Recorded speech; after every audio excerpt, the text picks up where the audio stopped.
एक लोक प्रशासक फिल्मों में काम करने वाले हीरो से ज़्यादा बड़े हीरो और अभिनेता होते हैं।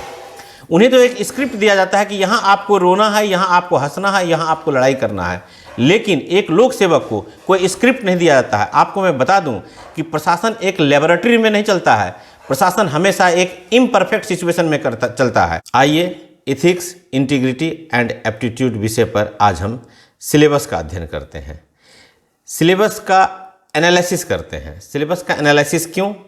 सिलेबस का एनालिसिस इसलिए, एक अच्छी सफलता के लिए एक अच्छी प्लानिंग का होना ज़रूरी है। प्लानिंग अच्छी होगी तो ये एरो देख रहे हैं यहाँ पहुँच जाएंगे, और प्लानिंग अच्छी नहीं रहेगी तो यहाँ जाना थोड़ा कठिन है। लेकिन एक दूसरी बात, प्लानिंग ऐसी होनी चाहिए जिससे लक्ष्य को प्राप्त किया जा सके, और प्लानिंग अकेले पर्याप्त नहीं होता है, प्लानिंग के साथ पागलपन भी जरूरी होता है। अगर जुनून हो, जोश है और प्लानिंग है तो निश्चित तौर पर आप यहाँ पहुँचेंगे, और मेरी शुभकामना भी है। प्लानिंग पंचवर्षीय योजना नहीं बनाएंगे जो प्लानिंग कमीशन बनाया करता था। पंचवर्षीय योजना देश के लिए अच्छी होती है, क्योंकि देश का इतिहास, देश की आयु करोड़ों साल होती है, तो उसमें 5 साल कोई मायने नहीं रखता है। लेकिन आपकी तैयारी का समय 2 साल, 4 साल, अधिक से अधिक 5 साल, तो इसलिए आपको एक बेहतर प्लानिंग की ज़रूरत होती है। तो इस टॉपिक में हम देखेंगे कि कुल कितने हैं। तो आपको ये बता दें कि सिलेबस में यूपीएससी के जो सिलेबस दिए हुए हैं, इस विषय में कुल 8 टॉपिक हैं। हम बारी बारी से 8 टॉपिक का आज केवल परिचय लें। इसमें सबसे पहला टॉपिक है इथिक्स एंड ह्यूमन इंटरफेस, नैतिकता और मानव अंतर संबंध। तो हम नैतिकता का परिचय जानेंगे कि किस प्रकार से उचित अनुचित, सही गलत के विचार विश्वास को नैतिकता कहते हैं, और फिर मनुष्य के साथ उसका अंतराफलक देखेंगे। अंतराफलक किसे कहते हैं? कि जब दो पूरी तरीके से एक दूसरे से स्वतंत्र और एक दूसरे से अलग स्वभाव के सिस्टम एक दूसरे के संपर्क में आते हैं, तो ये दोनों सिस्टम जिस माध्यम से एक दूसरे के संपर्क में आते हैं उसे अंतराफलक कहते हैं। एक इंसान के साथ अगर मिलता है तो उसमें कोई अंतराफलक नहीं बनता है, लेकिन जब एक इंसान कंप्यूटर के साथ बैठता है तो उसके बीच में अंतराफलक बनता है। कीबोर्ड, माइक, लाउड स्पीकर, ये इन चीज़ों के माध्यम से हम कंप्यूटर से, उसके सॉफ्टवेयर से इंटरेक्ट करते हैं, इसलिए इसे अंतराफल कहते हैं। इसको विस्तृत रूप से आगे पढ़ेंगे। हम इसमें यह भी पढ़ेंगे कि मानव के कार्य में नैतिकता के क्या सार हैं, क्या निर्धारक हैं और क्या परिणाम हैं। हम मानव के कार्य और मानवीय कार्यों में अंतर करेंगे। आप जानते होंगे कि मनुष्य के द्वारा किए जाने वाले हर कार्य मानवीय कार्य नहीं हैं। मनुष्य के ऐसे कार्य जो बायोलॉजिकल किस्म के हैं, जो वॉलंटरी हैं, सांस लेना, भोजन को पचाना, संतान उत्पत्ति करना, ये सभी कार्य मनुष्य के साथ साथ जानवर भी करते हैं, इसलिए इसे मानवीय कार्य नहीं कहा जाता है। मानवीय कार्य उस कार्य को कहते हैं जो व्यक्ति अपने विल, अपनी अंतरात्मा, अपनी इच्छा से करता है, और यह विशेष रूप से मनुष्य का होता है। ऐसी बातें जानवरों में नहीं पाई जाती है।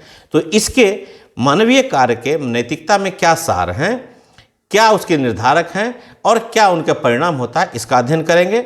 नैतिकता के आयाम को भी पढ़ेंगे कि नैतिकता के जिस तरह से 4 आयाम बताए जाते हैं। मेटा इथिक्स, जिसमें इथिक्स के ही इथिक्स की जांच की जाती है।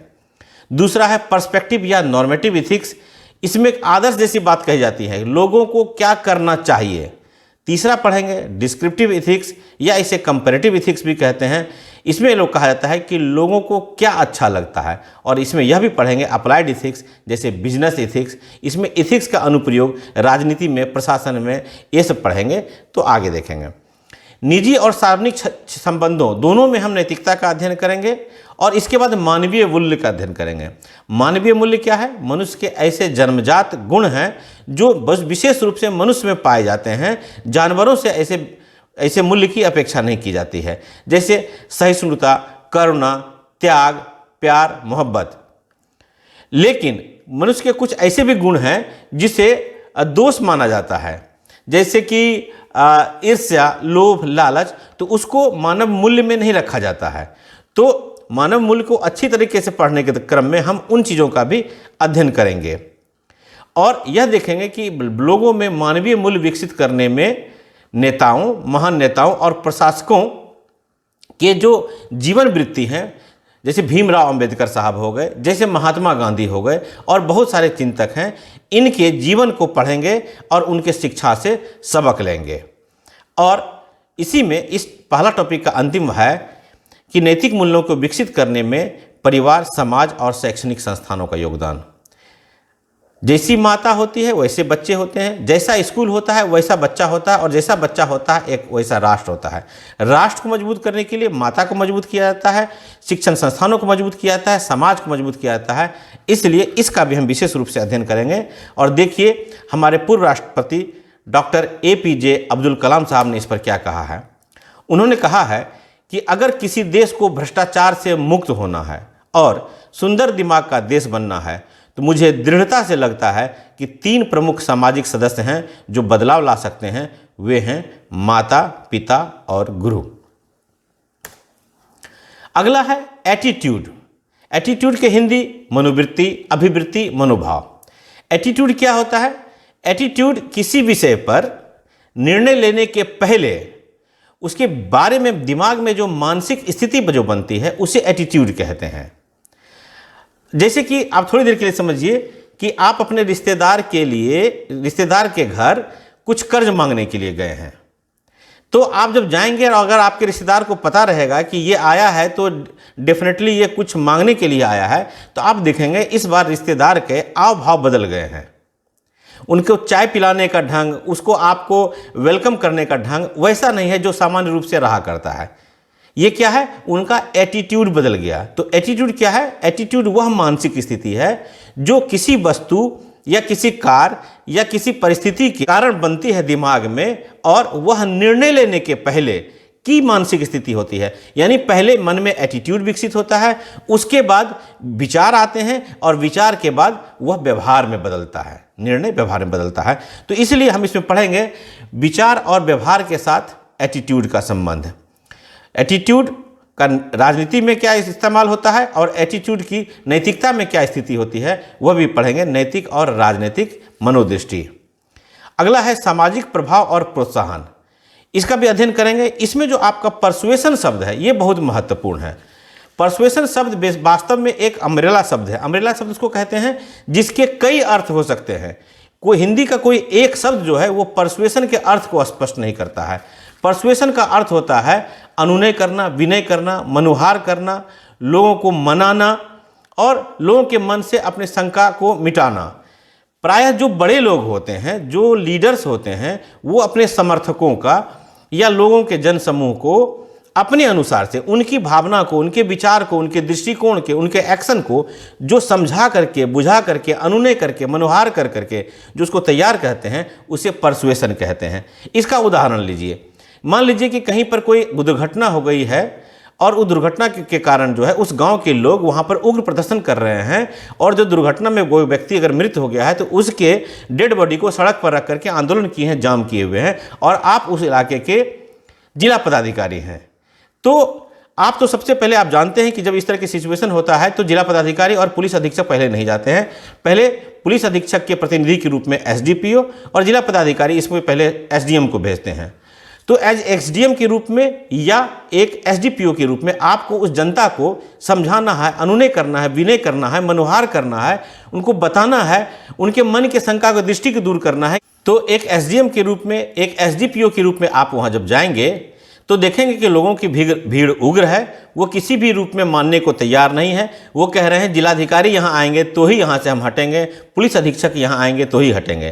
तो एक SDM के रूप में या एक SDPO के रूप में आपको लोगों को संतुष्ट करना होगा, कहना होगा कि जो ये दुर्घटना घटी है उस दुर्घटना के दोषी जो व्यक्ति हैं उसको पकड़ लिया गया है, उसके खिलाफ कानूनी कार्रवाई की जा रही है। इस दुर्घटना में जो व्यक्ति घायल हुए हैं या मृत हुए हैं उनको सरकार के द्वारा जो निर्धारित अनुग्रह अनुदान है वह मिल जाएगा। आप मन में कोई शंका नहीं रखिए। देखिए जाम के कारण लोगों को कितनी कठिनाई उत्पन्न हो रही है। अगर आप उनको मनाने में सफल रहते हैं तो माना जाएगा कि आप में एक बेहतर सिविल सर्वेंट का गुण है, और इसे ही परसुएशन कहते हैं। अगर आप SDM के रूप में और SDPO के रूप में आप नहीं मना पाए और आपके जिला पदाधिकारी, आपके पुलिस अधीक्षक को वहां आना पड़ा, तो आप समझिए कि परसुएशन में आपकी पकड़ थोड़ी सी ढीली है। अगला टॉपिक है सिविल सेवा के लिए कौशल और मूलभूत मूल्य। नैतिकता के अंतर्गत आम जनता से हम जितने गुणों की अपेक्षा करते हैं उससे ज़्यादा बड़े आदर्श की अपेक्षा हम सिविल सेवकों से करते हैं, क्योंकि सिविल सेवक एक ऐसे महत्वपूर्ण पद पर बैठते हैं जिस पद पर अगर कोई उच्च सत्यनिष्ठा का व्यक्ति, अगर कोई निष्पक्ष व्यक्ति, अगर कोई गैर पक्षपात वाले स्वभाव का व्यक्ति, अगर जनता के प्रति हमदर्दी नहीं रखने वाला व्यक्ति बैठेगा तो अनर्थ हो जाएगा। इसलिए सिविल सेवकों से कुछ गुणों की अपेक्षा की जाती है और उसी का अध्ययन हम इस टॉपिक के अंतर्गत करेंगे। जैसे है सबसे पहले सत्यनिष्ठा, जो ईमानदारी और उच्च नैतिक आदर्शों के मेल से बना होता है। दूसरा है निष्पक्षता, यानी अपने पूर्वाग्रह से रहित होना। तीसरा है गैर पक्षपात, यानी किसी पार्टी या पक्ष का भाग नहीं बनना। अगला है वस्तुनिष्ठता। वस्तुनिष्ठता मतलब तर्कपूर्ण तरीके से चीज़ों को देखना और अपने विचार में को उसमें नहीं थोपना। अगला है जन सेवा के प्रति समर्पण। प्रशासन का अर्थ है सेवा और प्रशासक को कहते हैं सेवक। तो सेवक का मूल काम है जनता को सेवा उपलब्ध कराना, तो जनता के प्रति उसमें समर्पण की भावना होनी चाहिए। कमज़ोर वर्गों के प्रति सहानुभूति, सहिष्णुता और करुणा की भी अपेक्षा होती है। जनता के दुख में को महसूस करना है, जनता के अभाव व गरीबी को महसूस करना है, लेकिन उनके दुख से इतना दुखी नहीं हो जाना है कि रोने लगना है। यानी आप भावुक हों लेकिन आपकी भावना पर आपका नियंत्रण हो, और इसे ही कहते हैं भावनात्मक बुद्धिमत्ता, जो हमारा अगला टॉपिक है। भावनात्मक बुद्धिमत्ता किसे कहते हैं? अपनी भावना को समझना, अपने भावना पर नियंत्रण करना, अपने भावना को बेहतरी के लिए प्रयोग करने। यानी भावनात्मक बुद्धिमत्ता को सरल शब्दों में अगर कहें तो भावनात्मक बुद्धिमत्ता मतलब होता है भावना पर बुद्धि का नियंत्रण। एक लोक प्रशासक फिल्मों में काम करने वाले हीरो से ज़्यादा बड़े हीरो और अभिनेता होते हैं। उन्हें तो एक स्क्रिप्ट दिया जाता है कि यहाँ आपको रोना है, यहाँ आपको हंसना है, यहाँ आपको लड़ाई करना है, लेकिन एक लोक सेवक को कोई स्क्रिप्ट नहीं दिया जाता है। आपको मैं बता दूं कि प्रशासन एक लेबोरेटरी में नहीं चलता है। प्रशासन हमेशा एक इम्परफेक्ट सिचुएशन में चलता है। यानी आप अगर गए हैं भीड़ में तो आपको पता नहीं कि भीड़ का स्वभाव क्या है। फिल्मी हीरो जब भीड़ में जाते हैं उन्हें पता है कि भीड़ का स्वभाव क्या होगा, उन्हें पकड़ेंगे, पीटेंगे और स्क्रिप्ट जैसा होगा वैसे ही व्यवहार करेंगे। लेकिन प्रशासक जब भीड़ में जाता है, प्रशासक जब लोगों के बीच में जाता है, तो उसके लिए कोई आदर्श वहाँ पर सिचुएशन नहीं रहता है। वो सिचुएशन के अनुसार से नियंत्रण लेना होता है। कई बार भीड़ उग्र होती है, प्रशासन को उसके साथ हमदर्दी जता करके और समस्या का समाधान करना पड़ता है। इसलिए अगर आप में भावनात्मक बुद्धिमत्ता नहीं रहेगी तो आप एक बेहतर प्रशासक नहीं हो सकते हैं। इसलिए भावनात्मक बुद्धिमत्ता को आपके सिलेबस के अंतर्गत रखा गया है। हमारा अगला टॉपिक है भारत और दुनिया के नैतिक विचारकों, दार्शनिकों का योगदान। देखिए, इंसान और जानवर में यही अंतर होता है। इन जानवरों में कोई दार्शनिक नहीं होते हैं, उसके कोई पूर्वज नहीं होते हैं जो उसे यह बताए रहते हैं कि इस दुनिया में ये चीज़ें अच्छी हैं, ये चीज़ें बुरी हैं। अभी आप एक वीडियो देखे होंगे जिसमें एक चीता का बच्चा पानी पीने जाता है और मगरमच्छ उसे खा जाता है। वास्तव में अगर इंसान का बच्चा होता तो वहाँ पर नहीं जाता, क्योंकि उसके माता पिता बता देते बेटा ये जो तुम देख रहे हो नदी या पोखर या झील, इसमें मगरमच्छ काफ़ी हैं और इससे आपको नुकसान हो सकता है।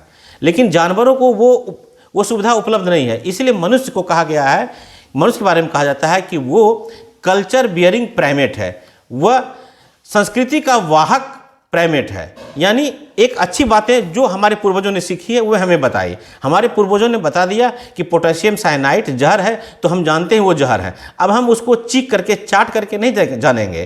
तो हमारे देश में पूरी दुनिया में जो नैतिकता का विकास हुआ है, नैतिकता का विकास पल भर में नहीं हुआ है, हजारों साल के इतिहास में हुआ है। तो उस नैतिकता के विकास में महान दार्शनिक और जो महान व्यक्ति हुए उनका क्या योगदान है, हम उसका अध्ययन करेंगे। जैसे इमैनुअल कांट, देखिए कितनी अच्छी बात कहते हैं कि एक कानून के नज़र में व्यक्ति तब दोषी होता है जब वह कानून का उल्लंघन करता है, लेकिन नैतिकता के मामले में व्यक्ति जिस समय नैतिकता को तोड़ने का सोच लेता है उसी समय वह दोषी हो जाता है।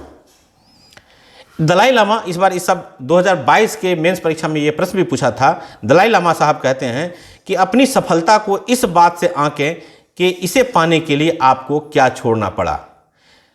सब कुछ गंवा के होश में आए तो क्या हुआ। ये दलाई लामा साहब का है, ये हम लोग आगे देखेंगे, इसका एनालिसिस करेंगे। अब अगला टॉपिक है, छठा टॉपिक है लोक प्रशासन में लोक या सेवा मूल्य और नैतिकता। लोक सेवा में नैतिकता की कितनी जरूरी है वो इस टॉपिक में पढ़ेंगे। इसकी क्या सिचुएशंस हैं, सरकारी और निजी संस्थाओं में जो आज इसकी नैतिकता की जो चिंता है, दुविधा है, वो किस प्रकार की है। मार्गदर्शन के नैतिक मार्गदर्शन के स्रोत, हम आप कैसे नैतिक होते हैं, हमारे आपके नैतिकता का स्रोत क्या होता है। तो हमारे आपके नैतिकता का स्रोत कानून हो सकता है, नियम हो सकते हैं, विनियम हो सकते हैं, और सबसे बड़ी जो चीज़ हमारी नैतिकता का स्रोत है वो है हमारा कंसाइंस। कंसाइंस को हिंदी में अंतरात्मा कहते हैं। अगर आपकी अंतरात्मा अच्छी नहीं है तो सारी पढ़ाई सब कुछ बेकार। अंतरात्मा क्या कहते हैं, किसी व्यक्ति, किसी विषय वस्तु के, किसी काम के अच्छे या बुरे होने के बारे में अपने मन में जो विचार बनते हैं उसे ही हमें कंसाइंस कहते हैं। कोई व्यक्ति कहता है कि हमसे यह संभव नहीं है, मैं ऐसा नहीं कर सकता हूँ, क्यों? क्योंकि उसकी अंतरात्मा इसको अलाउ नहीं करती है। अंतरात्मा बहुत बड़ी चीज़ होती है, इसका हम विस्तृत अध्ययन करेंगे। आपके सिलेबस में अकाउंटेबिलिटी यानी उत्तरदायित्व दिया हुआ है, लेकिन हम आपको अकाउंटेबिलिटी को रिस्पॉन्सिबिलिटी के माध्यम से पढ़ाएंगे। सबसे पहले देखेंगे कि रिस्पॉन्सिबिलिटी क्या होती है। रिस्पॉन्सिबिलिटी मतलब कर्तव्य। आप किसी काम को करने के लिए जवाबदेह हैं, जो आपका कर्तव्य है उस काम को आप करते हैं, तो आप इस काम को करना आपके रिस्पॉन्सिबिलिटी को दर्शाता है। इसलिए आप कहीं जा रहे हैं, सरकारी नल का पानी बह रहा है, तो पानी को रोकना जिसका कर्तव्य था उसकी जगह जब बात होगी तो कहेंगे कौन रिस्पॉन्सिबल है।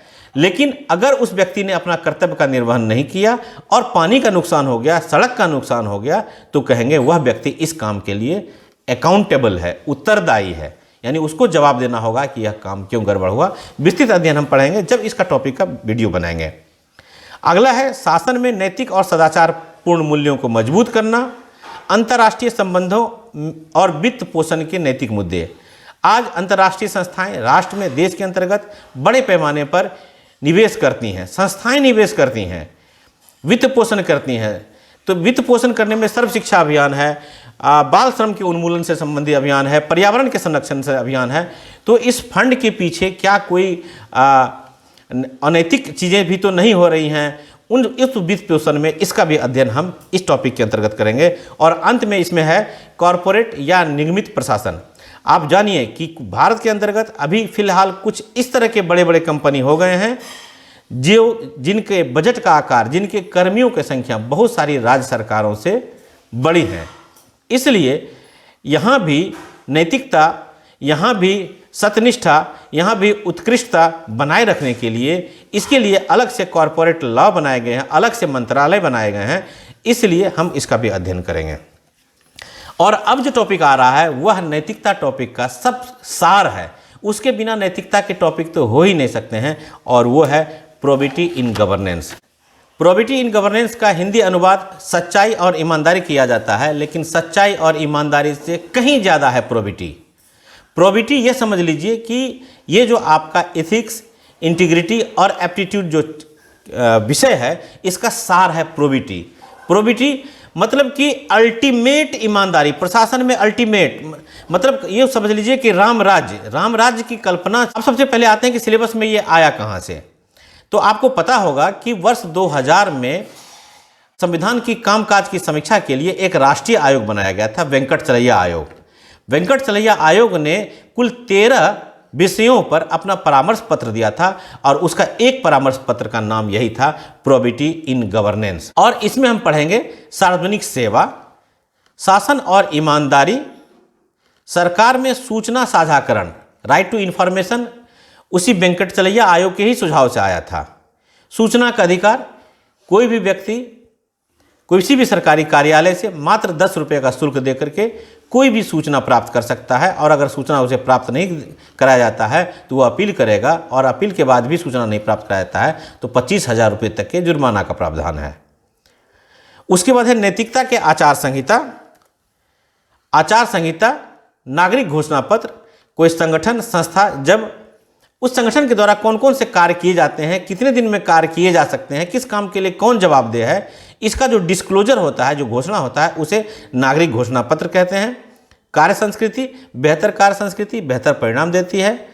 आगे है सेवा वितरण की गुणवत्ता। प्रशासन के द्वारा बहुत सारी सेवाएं उपलब्ध कराई जाती हैं, जाति प्रमाण पत्र, आय प्रमाण पत्र, राशन कार्ड, पोषाहार, छात्रवृत्ति, बहुत सारी सेवाएं उपलब्ध कराई जाती हैं। ये सेवाएं गुणवत्ता के साथ उपलब्ध कराई जाती हैं कि नहीं जाती हैं, इस बात का भी अध्ययन यहाँ पर किया जाता है। और अंत में है यूटिलाइजेशन ऑफ पब्लिक फंड और चैलेंजेज ऑफ करप्शन। तो चैलेंजेज ऑफ करप्शन जो है यह प्रोबिटी इन गवर्नेंस का कोर है। और इस संदर्भ में फिर से हमारे पूर्व राष्ट्रपति डॉक्टर APJ अब्दुल कलाम साहब ने कहा था कि भ्रष्टाचार जैसी बुराइयां कहाँ से पैदा होती हैं? यह कभी नहीं खत्म होने वाले लालच, नेवर एंडिंग ग्रीड से आता है। भ्रष्टाचार मुक्त नैतिक समाज की लड़ाई इस लालच के खिलाफ लड़नी होगी और इसके स्थान पर मैं क्या दे सकता हूं की भावना को लाना होगा। तो नीड से भ्रष्टाचार पैदा नहीं लेता है, भ्रष्टाचार ग्रीड से पैदा लेता है। यानी आवश्यकता से भ्रष्टाचार जन्म नहीं लेता है, भ्रष्टाचार जन्म लेता है लोभ और लालच से कि हम कितना समेट लें। और इन सब विषयों पर केस स्टडी भी पूछे जाते हैं जो इसके अंतर्गत हम पढ़ेंगे। केस स्टडी इस टॉपिक के अंतर्गत बहुत ही इंपॉर्टेंट है क्योंकि कुल 12 प्रश्न पूछे जाते हैं, उसमें से 7 और अधिक प्रश्न केस स्टडी के भी रहते हैं और बाकी जो 5 प्रश्न पूछे जाते हैं उसमें भी केस स्टडी जैसे है सिचुएशन होता है, आपको उदाहरण के साथ पूरा करना पड़ता है। जैसे कि एक प्रश्न को हम देखते हैं, प्रश्न को देखने के पहले हम ये देखते हैं कि पूरे सिलेबस को एनालिसिस करने के बाद हम लोग इस नतीजे पर पहुंचे हैं कि इथिक्स, इंटीग्रिटी और एप्टीट्यूड का जो यह विषय है, इस विषय के जितने सिलेबस में जितनी भी चीज़ें हैं सभी एक दूसरे से जुड़ी हुई हैं। किसी दूसरे कंसेप्ट को समझे बिना हम पहले कंसेप्ट को नहीं समझ सकते हैं और पहले को समझे बिना हम दूसरा नहीं समझ सकते हैं। दूसरी बात कि प्रश्न भी इस तरह से पूछे जाते हैं कि ऐसा नहीं कि ये प्रश्न इथिक्स से पूछ लिया, ये मोरालिटी से पूछ लिया। प्रश्न भी ऐसे पूछे जाते हैं कि एक ही प्रश्न में सभी प्रकार के कंसेप्ट का इस्तेमाल करके ही आप उत्तर दे सकते हैं। वो हम आगे देखेंगे। जैसे आप देख लीजिए, ethics, morality, human value, attitude, ये जितने भी टॉपिक हैं सभी एक दूसरे से जुड़े हुए हैं। ऑप्शनल सब्जेक्ट में आपके पास यह छूट होता है कि आप उसमें दिए गए कुछ टॉपिक को अगर नहीं पढ़ के भी जाते हैं तो आप पूरा प्रश्न कर लेते हैं, लेकिन इस टॉपिक में, इस विषय में, जनरल स्टडीज पेपर 4 में आप ऐसा नहीं कर सकते हैं। सिलेबस भी छोटा है, आपको पूरा सिलेबस पढ़ के जाना ही होगा। अब इस प्रश्न को देखिए। इस प्रश्न में कहा गया है कि सभी सिविल सेवकों को एक समान नियम विनियम प्रदान किए गए हैं, फिर भी उनके प्रदर्शन में अंतर है। जो सकारात्मक सोच वाले पदाधिकारी हैं वह नियम और कानून की व्याख्या उस काम के पक्ष में करते हैं और बेहतर परिणाम देते हैं, जबकि जो नकारात्मक सोच वाले पदाधिकारी हैं वो नियम और कानून की व्याख्या उस काम के विरोध में करते हैं और उनका परिणाम बेहतर नहीं होता है। तो ये कहा गया है कि साधारण विवेचना कीजिए। इसका एक बेहतर उदाहरण हम आपको देते हैं।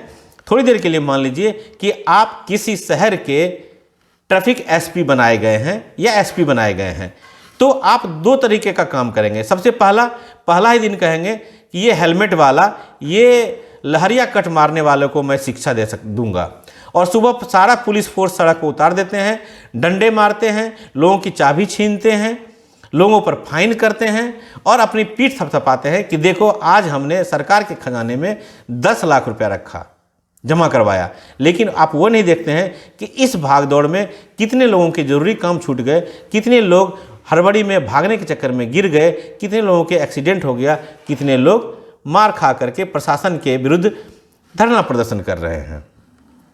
वास्तव में जो बेहतर प्रशासन होगा वह यह देखेगा कि वास्तव में सरकार ने जो ट्रैफिक रूल्स बनाए हैं, जो हेलमेट के विरोध में कानून बनाए हैं, हेलमेट के पक्ष में जो कानून बनाए हैं, उसका उद्देश्य क्या है? उसका उद्देश्य है सुरक्षित यात्रा। तो आप एक सकारात्मक सोच के साथ पुलिस फोर्स के साथ सड़क पर उतर करके लोगों के साथ अनुनय विनय कर करके उसका मजाक बना करके उसको हेलमेट पहनाने के लिए प्रेरित कर सकते हैं। उसको कहेंगे कि जब तक आप हेलमेट नहीं खरीद के लाएंगे तब तक हम आपको नहीं छोड़ेंगे। तो ऐसी स्थिति में जो सरकार की जो योजना थी, इस कानून का जो उद्देश्य था, वो आप बेहतर तरीके से प्राप्त कर सकते हैं। तो इस प्रकार के उदाहरण दे करके आप इस प्रश्न को बेहतर कर सकते थे और एक IAS बन सकते थे। तो हमारी शुभकामना आपके साथ है, आप बने रहिए हमारे वीडियो के साथ। हम इस नैतिकता, सत्यनिष्ठा और कौशल विषय पर बारीकी से हर विषय पर विस्तृत एनालिसिस करेंगे, उसके बहुत ही अच्छे उदाहरण देंगे जिससे आपको मदद मिलेगी। फिलहाल इजाज़त दीजिए, नमस्कार।